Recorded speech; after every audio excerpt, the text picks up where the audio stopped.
Hello and welcome everybody. I'm very happy that you will join today to this direct talk.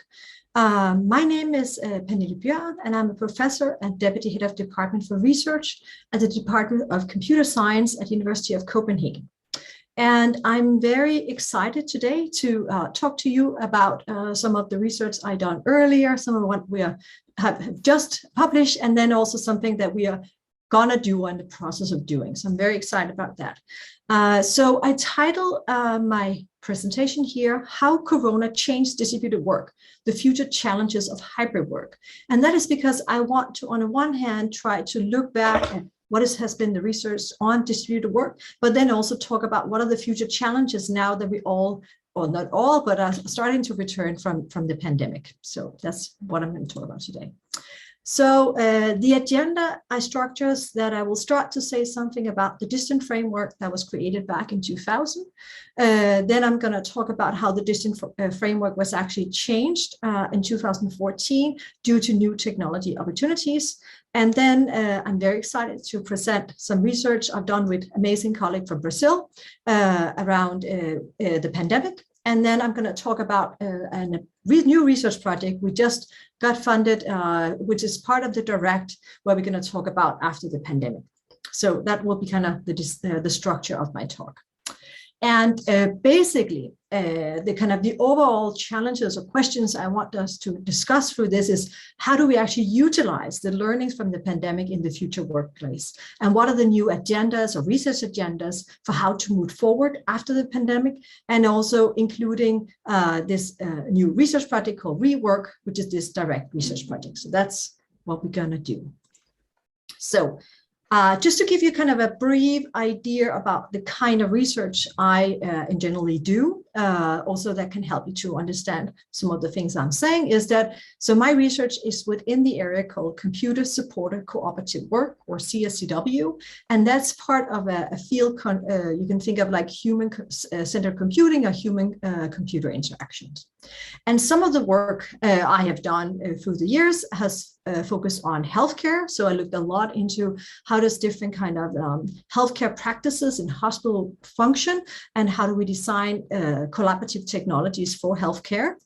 And also, I should say, more recently, we actually looked into how virtual reality can help to design hospitals. Then I also spent quite some time looking into distributed work, and particularly global software development.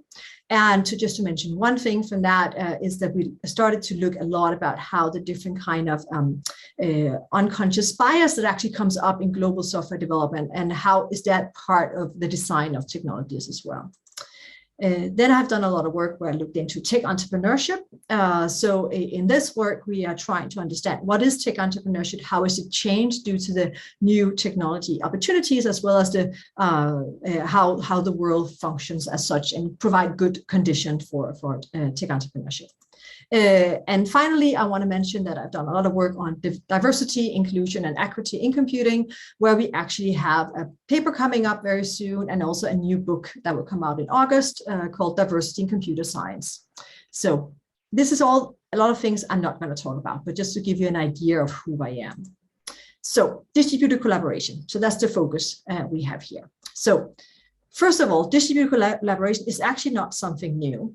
There has in the world been worked across geographical distance all the way back to the Roman Empire, when you are in different places and you need to move, new people around at large spaces. The only thing that really have changed is that the technology opportunities have changed. So it's much more convenient, if you want to say, to send messages across the globe, and not on horseback riding, but we can call each other and do other things. So collaboration across distributed settings are not new, but the technology have changed. But then the question is, what is it that the technology really do for us? What is it that we're really using them for? And for that, we need to consider what happens when you have a distributed collaboration situation. So cooperation or collaboration comprise of two things: of work, what you're supposed to do, what the work is about, and then articulation work, which is all the extra work required when more than at least two people are mutually dependent on each other in their work, and thus need to coordinate their task. And the thing is, when we design cooperative technologies, we are basically designing technologies to reduce the effort involved in articulation work, which would allow us to do more work, or actually focus on the work. We want to do more higher quality work and so on. So fundamentally, when we think about distributed collaboration and technology design, it's about how do we reduce the effort of articulation work so we can actually make the collaboration function. So the main CSCW, or computer supported cooperative work research interest, is how do we understand the complex cooperative work that takes place in geographical distributed settings with the aim of designing or redesigning cooperative technology for distributed work. So that's kind of the fundamentally challenge we have in the research on distributed collaboration. So all this kind of work that we try to support or understand in particular settings are all part of you can say an organizational practice. And what you see in this model is that this is a way you can think about the social context that is created when multiple people sitting in different places are starting to collaborate. So if we start with the inner circle work practices. So this is where people actually are, if you think of a virtual team, they're together and they are having different professional specific language and norms, and they work together. So that's on the work practice level. So if something breaks down on that level, miscommunication and so on, this is there's a specific type of way you should try to kind of try to solve that, or kind of resolve these breakdowns. But sometimes these breakdowns, which you might still experience in the work practice, are not grounded in the work practice level. It's actually grounded in the organization level, so the next circle on the model. So this is where there might be mismatch or misunderstanding related to policies or norms or procedures. So this is outside of the actual work practice, but more with the organization. So also here there are challenges to figure out. And then on the last level, the life world level, sometimes the problems that experience on the workplace are actually more linked to the life world level than it's actually to the concrete situation. This can be assumptions about how things do and so on. So when you have a distributed collaboration, all these three levels are at stake at all times. And that means it then becomes even more difficult because people are sitting in different places, and sometimes the miscommunication, the lack of understanding each other can be grounded. Those challenges can be grounded in different levels and thus need to be addressed at different levels. And then adding to that, when we think about distributed collaboration, there's even more complexity that arrives. So first of all, it might be related to the ownership context. So for example, if you look into global software development, distributed collaboration there might be both you're doing open source software or proprietary software, and those create different kind of complex, and especially if you have a situation where you actually use both. There can also be additional complexity in terms of organizational context. So this could be, are we working with one organization, or are we actually having an organization where multiple organizations are working together to achieve a specific type of work? And then we can also have different geographical context. This can be one country or multiple countries. So that also kind of add to the complexity and make the collaboration work. Across developing context, is outsourcing, offshoring? Is it, what is the political context that add in? Is it the global north or the global south? And so on. So just wanted to give this idea that there's multiple different kind of challenges that kind of arrive in distributed collaboration. So all these matters when we want to design technology for this professional context, and we need to consider all these matters.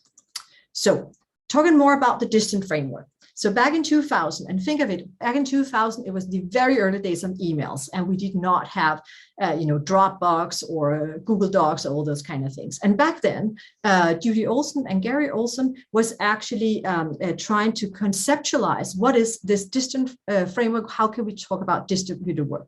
And they proposed four main concepts. The first concept is common ground. So common ground is all the knowledge that is required, or that we share, and that we know we share and have in common.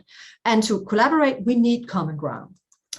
Then the second concept they produced was a coupling of work. And this is about the dependencies in work. And this is about how much dependent are we actually on each other's tasks to make something work. And then the third concept they added in was collaboration readiness. So this is the motivation for co-workers to actually collaborate with each other or not. This depends on many different things. And the final one was collaboration technology readiness. So this is the current level of groupware that the team is actually using. Now, the main argument they had back in that paper was that collaboration across distance is unlikely to succeed, but in situation of high common ground, readiness for collaboration and readiness for collaborative technologies in loosely coupled settings, they have a chance to succeed. So the point is that they set up, this is kind of the main challenge. And when we're designing technologies, we need to consider these kind of things. Now, in 2014, I was part of a large research project with many different people on global software development. And you can see some of these people on these pictures. We also work with several different companies. You can see companies out on the right. And part of this project was that we actually collected data on global software development in many different countries, in different cases, in different industry partners, and so on, to try to understand what is going on here, what is the challenges of global software development with the aim of designing new technologies for that. And one of the things we did in this project is that we tried to take all our cases, or at least 4 of them, we actually had more, but 4 of these cases, and we tried to kind of challenge them with the distant framework to see, is there something new? Did that change over time, or what happened? And what we found was that in all the successful cases of global software development, there was a high common ground, and the collaboration readiness was also very important. So to have a successful distributed collaboration in global software, these 2 things were still important. And if you did not have that, you would have a problematic collaboration. We also found out that collaboration technology readiness was different.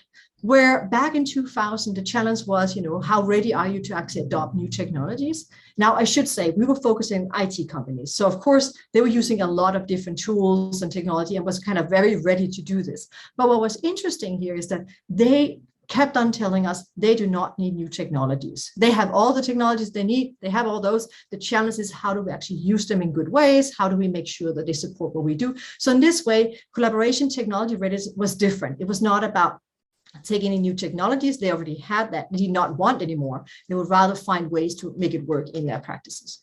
Also, coupling our work was also changed.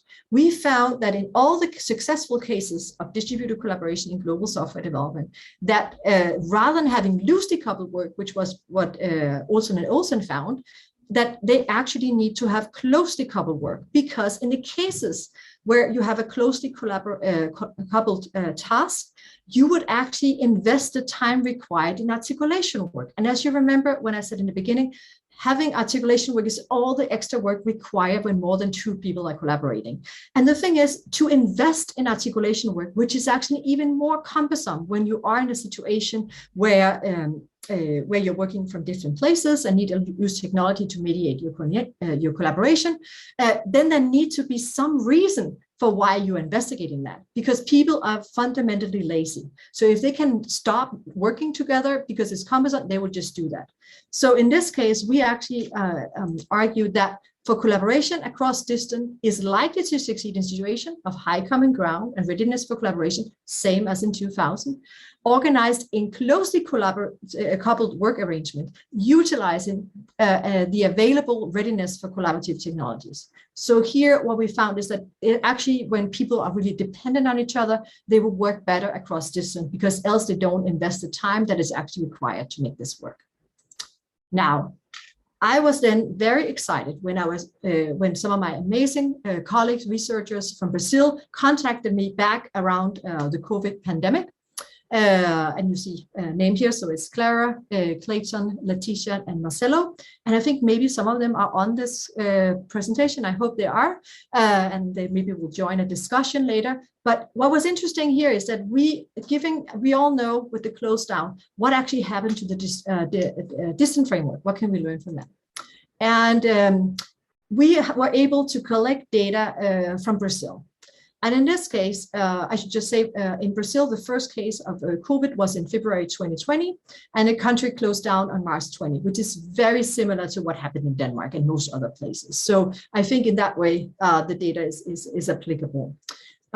So what we did is that we organized a survey in April and May, so very, very close to the first close down or lockdown, and we had 366 valid responses. So in this way, this study was different than what I've done before. Well, I've done a lot like qualitative ethnographic studies. So this is actually made on surveys. So it's a different kind of data, which was really exciting.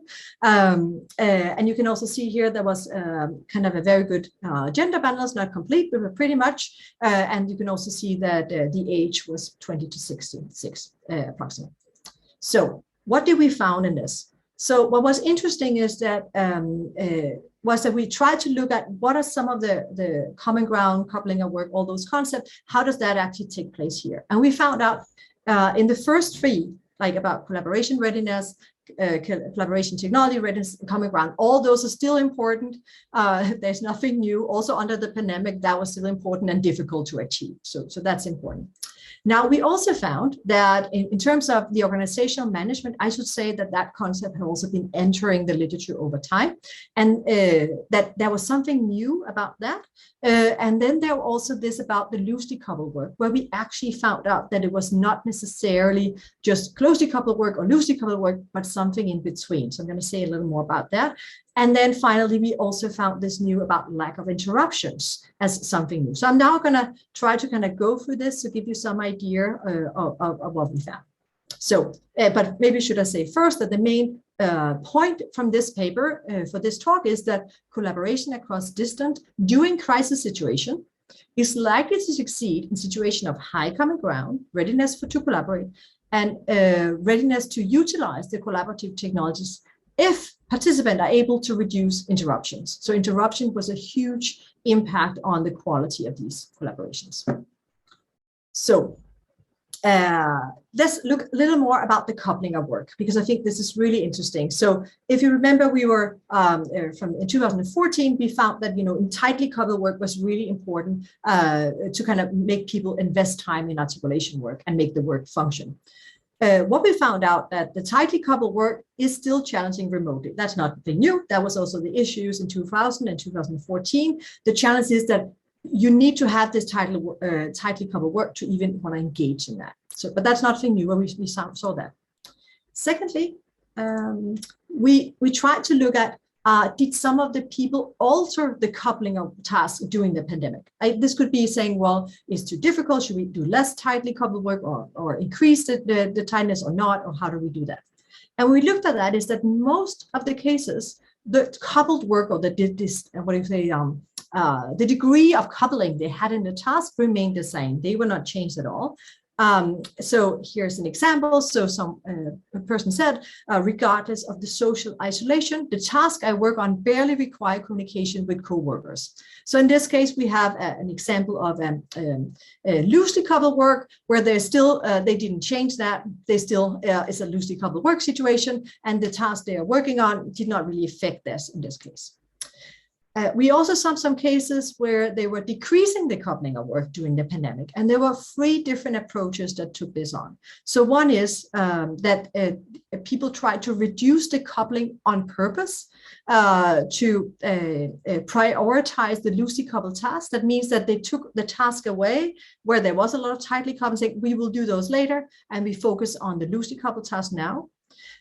Other situation was to try to reduce the communication to avoid bothering each other. So this feeling that you need to bother each other a lot when you are in a tightly coupled situation. So that's also a reason to decouple or decrease the coupling of work. So an example of this is that the task that might require tight coupling have been reworked to be accomplished individually. So some of this was some of the situation. Now, there also were places where they were increasing the coupling during the pandemic.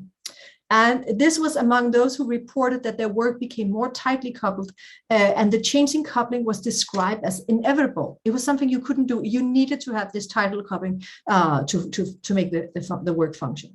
And some of the reasons to increase this coupling that took different forms. So one is that you want to increase the coupling that is required for the transition to remote work. So think of it, when we suddenly all start to work from home, there was this transition, and that actually required a lot of tightly coupled tasks to actually make that transition.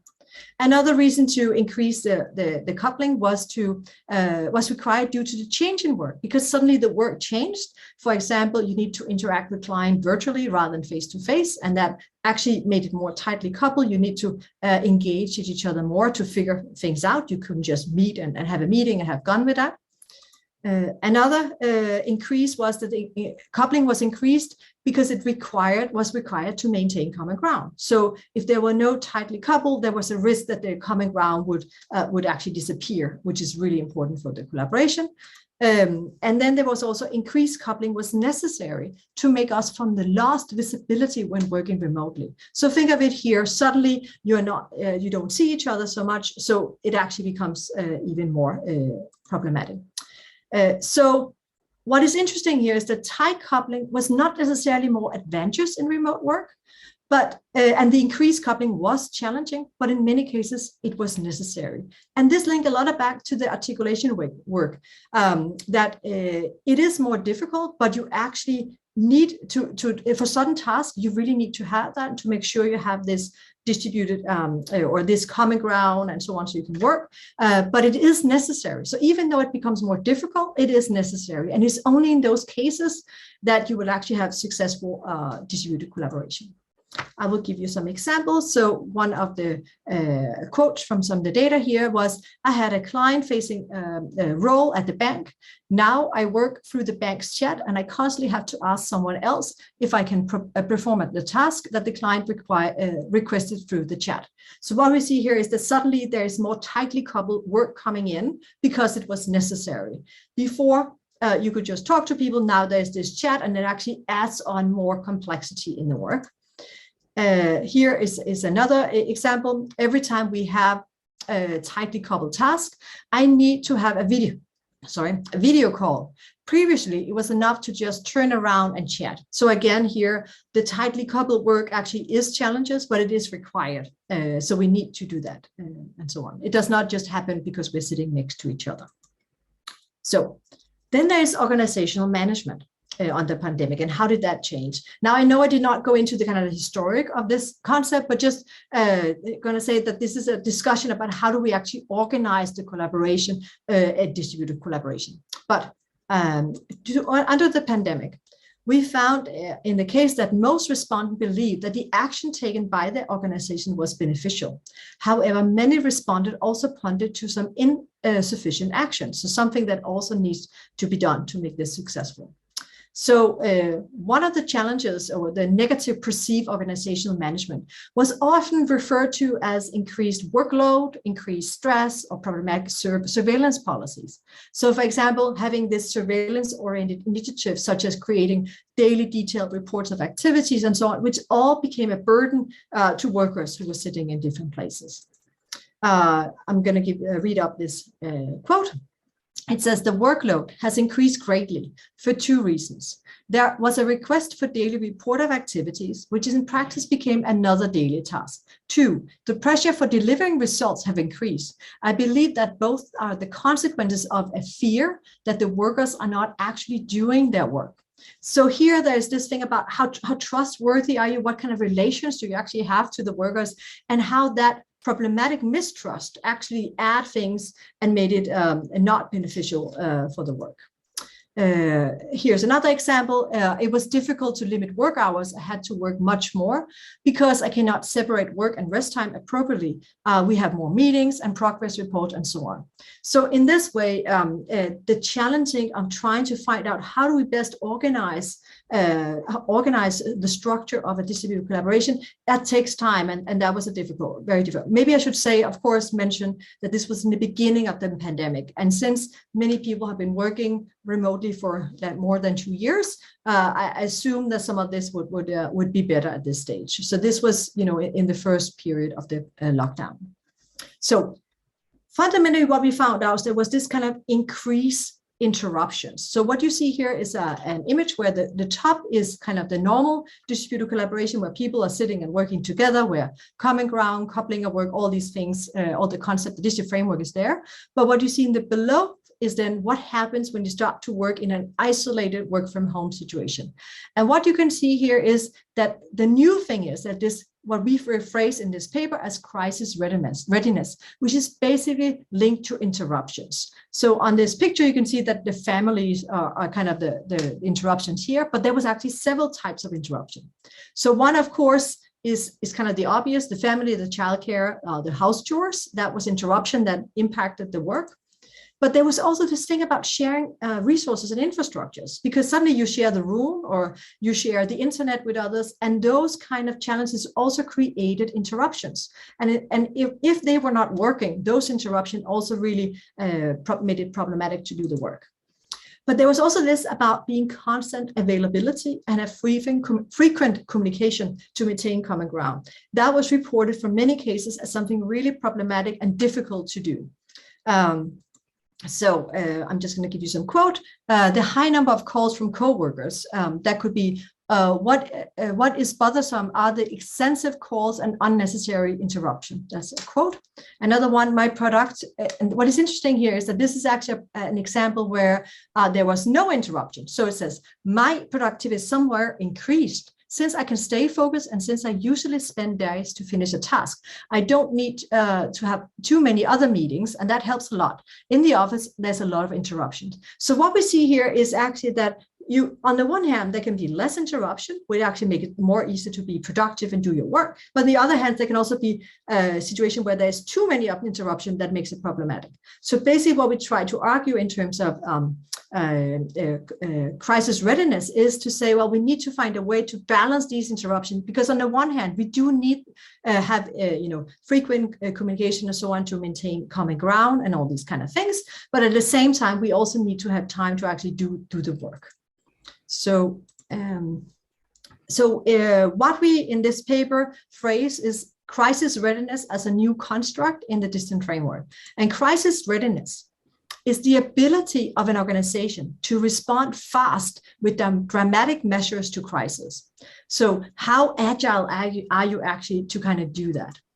Another part of crisis readiness is the ability of the organization to supply its collaborators accurate infrastructures, and this is both technical, like internet and those kind of things, social, how do we make sure that people actually can interact with each other and have relations with others, physical, like what is the physical situation, people always have their body located somewhere, maybe at home, but that also, how do we support that? And then also psychologically, there was also several incidents about this stress and so on we need to consider. So this is part of crisis readiness.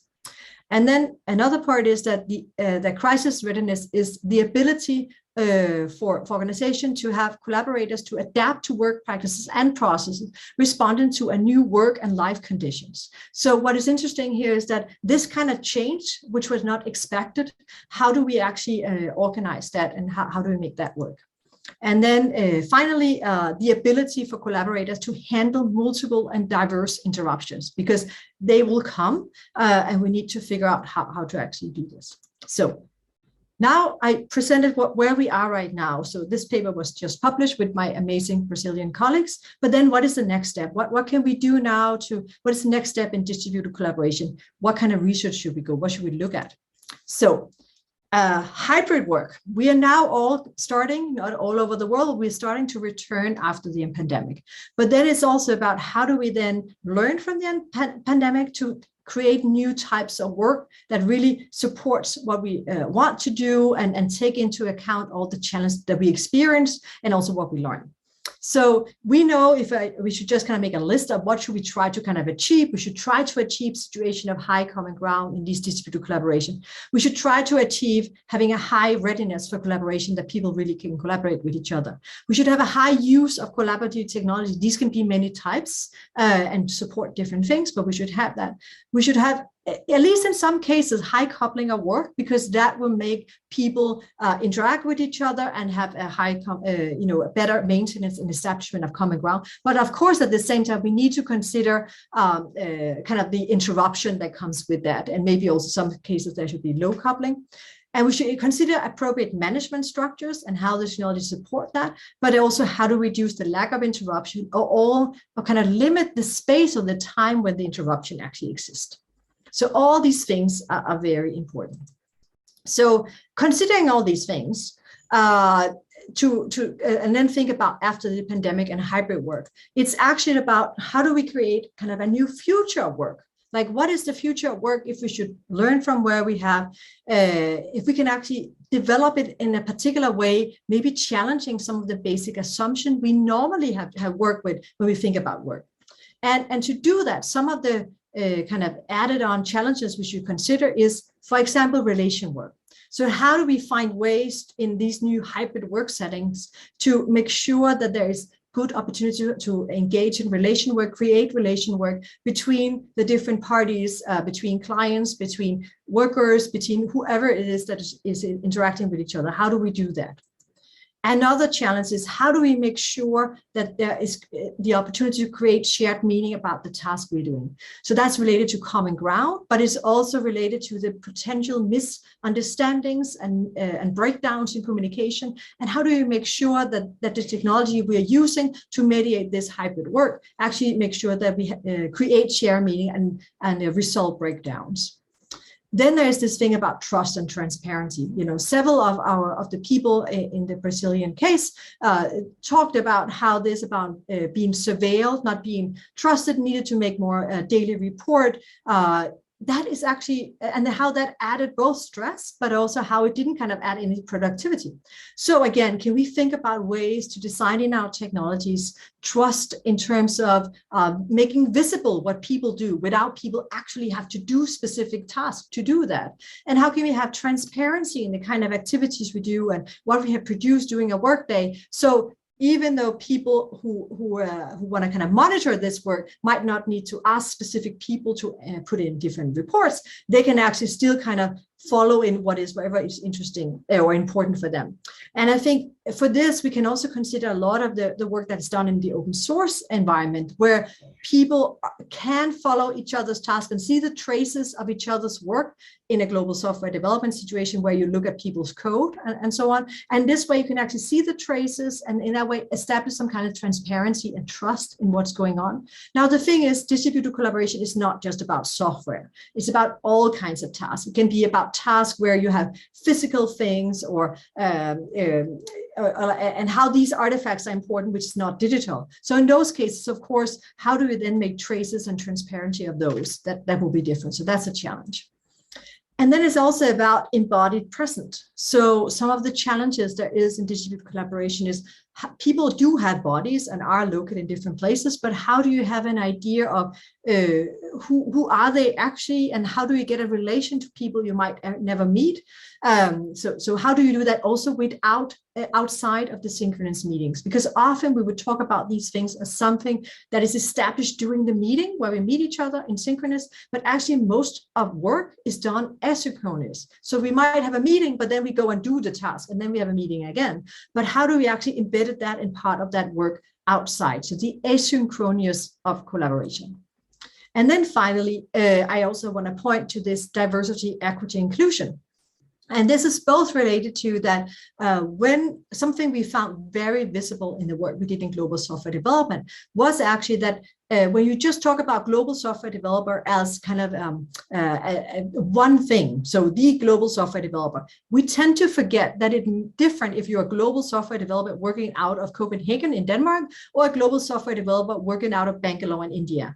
Those two are different kind of structures, and those where they are and what you are able to do matters for what kind of work can be achieved. So it's very important that the new technology we do create, that we do not risk adding some things and some unintentional consequences into the work, maybe in terms of transparency, which takes away people agency and so on. So that's very important that we consider that as well. So the new research agendas that I propose is that how can we design technologies for closely coupled work in hybrid arrangements where the asymmetric condition risks jeopardizing the establishment and maintaining on common ground. So this is particularly looked at how do we, because common ground is a continuous difficult thing. So how do we create technologies for that? And particularly think of this asymmetric relationship in terms of that we are not seeing the same thing. You are not seeing the same thing as I do in this particular meeting. You have particular things on your screen. I have something else. But by not sharing those, having these asymmetric condition actually can make some risk in or difficulty in establishing common ground. A second research agenda is how can we create conditions that facilitate presence or attention unobtrusively in distributed collaborative setting, moving towards subtle technology support for embodied presence. So this is also about saying, well, by trying to kind of establish that we are there, but without having to do something, that we become represented in different ways. How do we do that without people having to spend specific time or effort in trying to make themselves visible, available for others. So that's another challenge.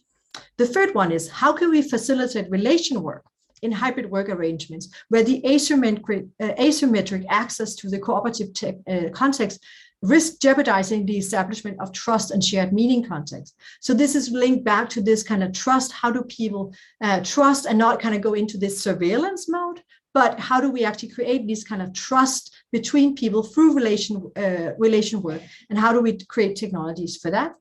And then the final one, how can we consider the economic and political impact of our technology, which is brought to the hybrid work, and notice that tools and technology potentially carry an agenda counter to our intentions. So it's very important to think about whatever we start to measure actually have impact on what has been measured. So how do we make sure we don't create something that is counter to our intentions of supporting people to do this work? So, but fundamentally, it's all about how do we utilize the opportunities of the pandemic to rethink and recreate work and technology in radical new ways. And this leads me to a new research project we have just started called Rework.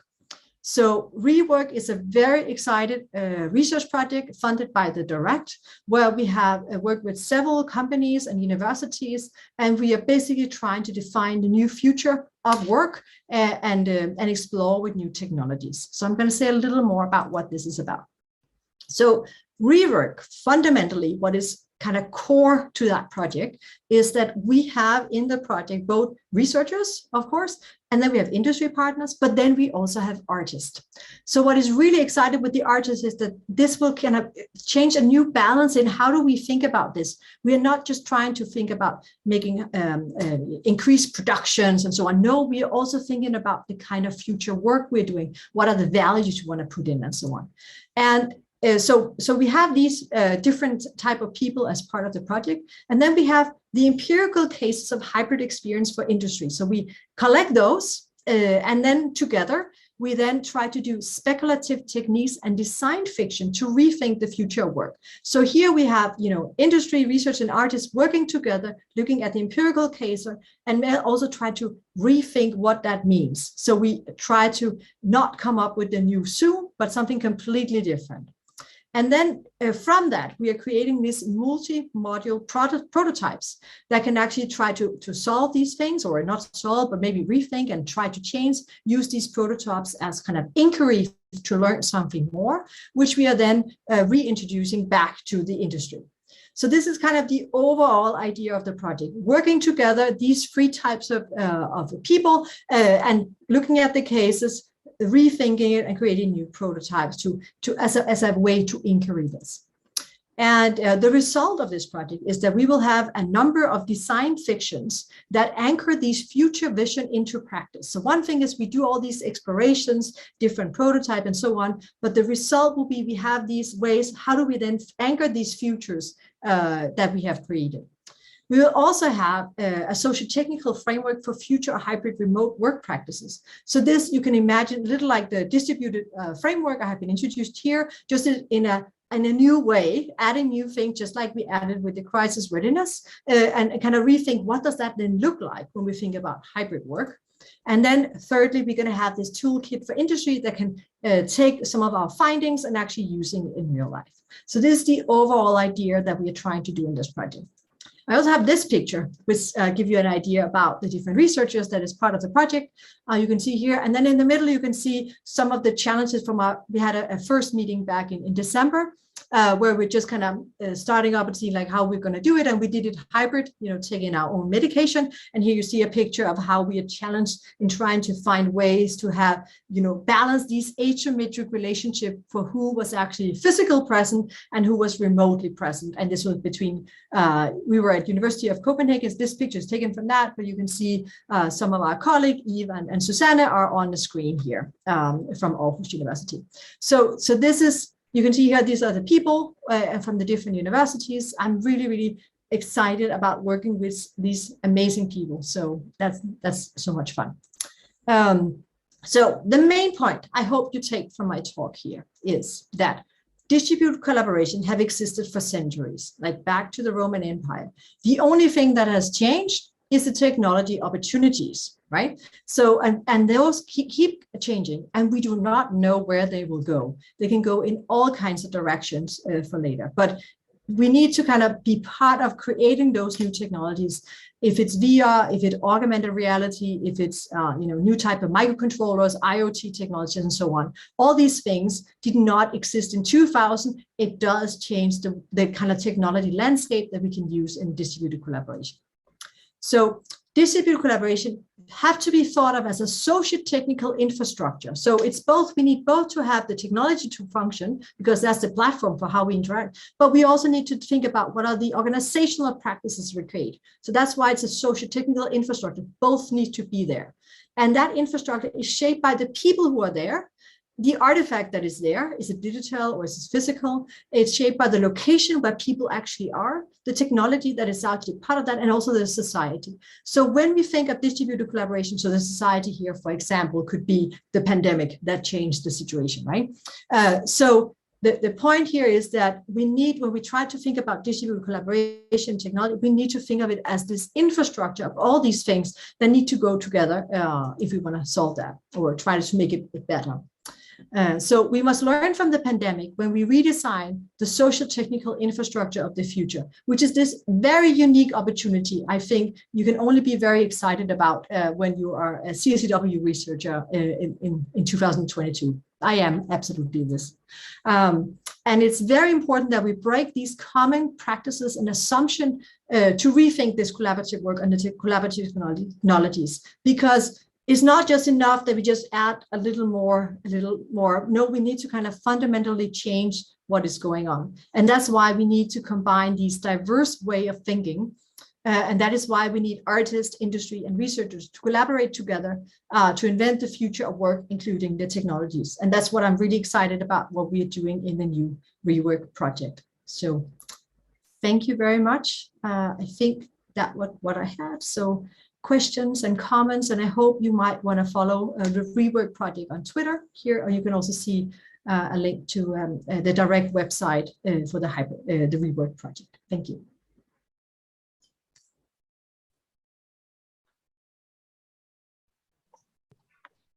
Thank you so much, Pernille, for your talk. If some of you have any questions, please unmute and ask Pernille or write in the chat. There is one hand. Let me just see.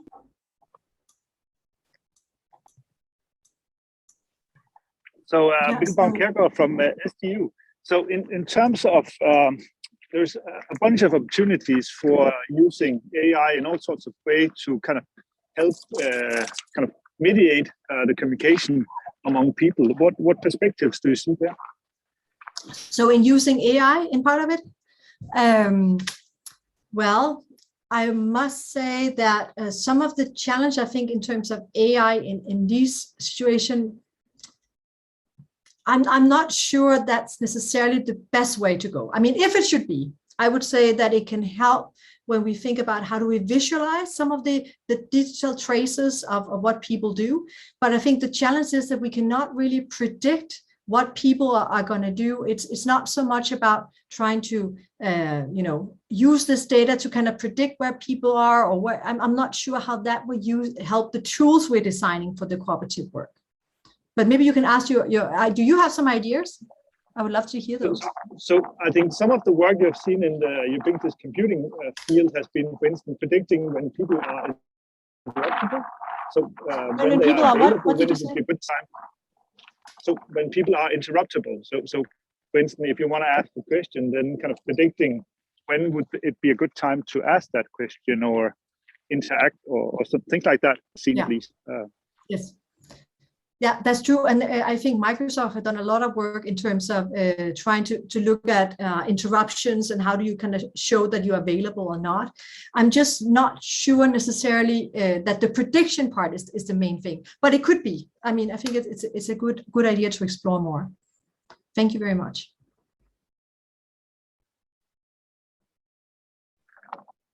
So another question could be, now you were talking about people kind of in Brazil within one culture. So I'm sorry, what did you say?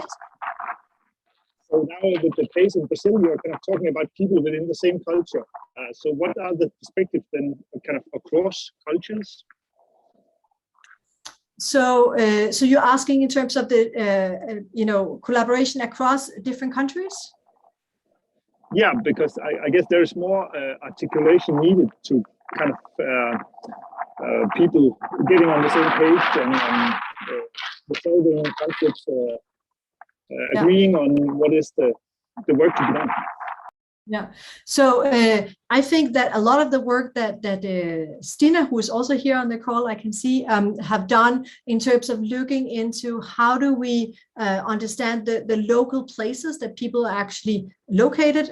So, for example, in India and so on, and try to see how does that actually impact. I think what is important is that what we found in the Global Software Development Project was actually that by talking about culture, we often end up hiding what is the real issues. We just say, oh, it's a culture issue. Oh, it's because this is how it is to work with people from India or Poland or whatever. And there's actually a challenge in this kind of unconscious bias of how you collaborate, and actually you should try to refrain from using that. So I'm going to give an example from some of Stina's work.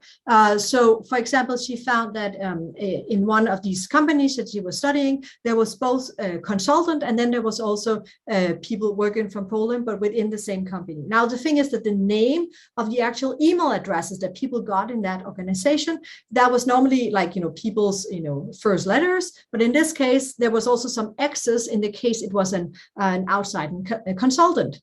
Now, the thing is that the people who were in the company but working from Poland, they will also get these XXs in front of their name. And that means that people interpreted by seeing those emails, getting responses from that this will be an external person. I don't need to answer so much. We're not so direct. And that was actually a challenge for kind of getting this cohesion in the collaboration. So it was not about actually how people from a particular culture work, but it was about how do we interpret it and have assumption about what other people are.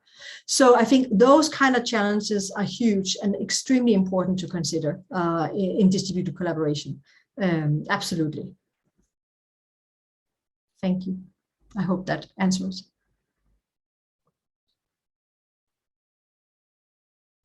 And we also have a hand from Thomas. Hi, Pernille. This is Thomas here from DIRECT. I have a question, especially now coming back to physical meetings after Corona. There's this kind of like common phrase: "It's so nice to see you in the real world, or being in proximity with you." So, do you, from a research perspective, have a good understanding or a description about what is actually lacking with all these computer-mediated meetings with new people that physical meetings can provide? And do you see any research trends that try to replicate some of these missing features through this remote collaboration? It's a very good question. I think it's some of the things that we will also explore in the Rework project. But I think, so I have not specifically looked at what is missing in the distributed collaboration compared to physical collaboration. I just focused on how do people collaborate and how do we, try to support that. But I would say that, so this is more like anecdotal. I would say that one of the big challenges is that we all know when a Zoom meeting closes, we kind of have a very strange closure. I mean, it's like, okay, normally people will just kind of talk a little or can talk a little, but here it just all disappears, right? And then you're kind of sitting back and not really knowing what kind of relation. Maybe you call someone that was also on the call to kind of hear, what do you think? So there's some challenges in terms of that. How do you actually kind of keep what you just interacted also after the meeting? Because meetings are not just hold as in isolation. They are actually both, there's something before and something back. So how do you make those relations? Another thing that is, again, I would say I have experienced myself during the lockdown is the students I didn't see at all, only to the exam because we were online all the time, master thesis student, and then just when I meet them, I get surprised what are they, how tall they are or not tall they are, because here we are all the same size, right? So there are these different things, but this is what we want to try to explore in the Rework project. Like, what are the roles of people's bodies, and how is that also related to the different kind of relations we create, and how do we try to kind of mediate that? So I'm sorry I don't have a better answer, but I hope it was some kind of answer. Okay, and we also have a question in the chat. It's Benjamin who is asking, is there a difference for the tools in different scales of distributed work for achieving efficient collaboration? For example, when all collaborators are distributed versus when some people are relocated and some are remote? So is there a different, what do you say? So is there, I'm just going to look at it. Yeah, so is there a different in the tools in the scales? So it's true that if you have a collaboration where, so it depends on what do we mean by scale. So a scale could be, geographical distribution, and then if we add on, that it's across time zones as well, and then if we add on that is, interdisciplinary as well, then all these, the scale of the discontinuity that actually exists in those projects becomes different. So if it's that kind of scale, I don't think necessarily the tools have to think about is different functionality they have to support. But if the scale is more like do we have 2 people or 100, if that's the scale, then for sure that's very different kind of tools. You all know, if you're collaborating with someone, just 3 people, and you know them really well, you don't have to say much to know how to use the different tools. But if you're suddenly in a project of 300 people, you need to be much more having standardized how you do things, or how do you coordinate things, and have all these kind of protocols, and how the tools or the technology actually support those protocols to make the work function. So, and then the thing is that when we go to this hybrid setting, which is what we are really interested in this Rework project, is that it actually breaks down the idea that everybody is just distributed. Then some are suddenly together. And the challenge with that is that if you, so actually a case I had long ago in some of my work was that there was a virtual team embedded in a large organization between, I think, Canada, US, Denmark, Norway, Sweden, or something like that. And the issue was that the management were located in Canada. And that means that the Canadian member of that particular collaboration was also very close to the management, because like an office next to. So they could just go and ask. But the project manager was actually situated in Norway, having more difficult connections. And having that close connection, like physical, even though you are, in hierarchy, you don't have that actually do some asymmetric work in terms of hierarchy and who can discuss. So in this case, you really need to kind of consider how is the design how does the tool give kind of equal opportunities for everybody to engage with the management or not management and the project leader and so on. So I think there's many different areas that we need to consider in terms of what are the scales. So yes, the scales can be many different things. And yes, there are different kind of tools and they will be used in different kind of ways. I hope that was some kind of answer.